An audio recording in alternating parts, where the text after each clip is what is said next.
பழைய நினைவுகளின் பொருட்டு நாம் எடுக்கும் முடிவுகள் நம்முடைய அனுபவமாகத்தான் கணக்கிடப்படுகிறது. புதியவற்றை உருவாக்க பழைய பழக்கங்களை விட்டுவிட வேண்டும். பழைய பழக்கங்களை விட நேரத்தை சரியாக கையாள வேண்டும். எப்போதும் நன்மைகள் செய்வதை மட்டுமே நோக்கமாக கொள்ளும் மனம் எந்த ஒரு தீமையாலும் பாதிப்படைவதில்லை. நமக்கு பிறர் செய்த தீமைகளின் மூலம் நாம் அடைந்த கஷ்டங்களை பிறருக்கு ஏற்படுத்தாமல் இருப்பதே சிறந்த பண்பாகும்.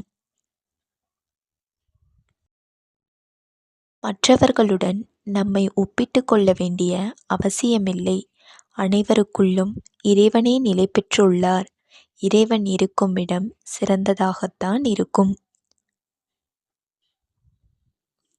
இந்த வீடியோ பிடித்திருந்தால் லைக் செய்யவும்.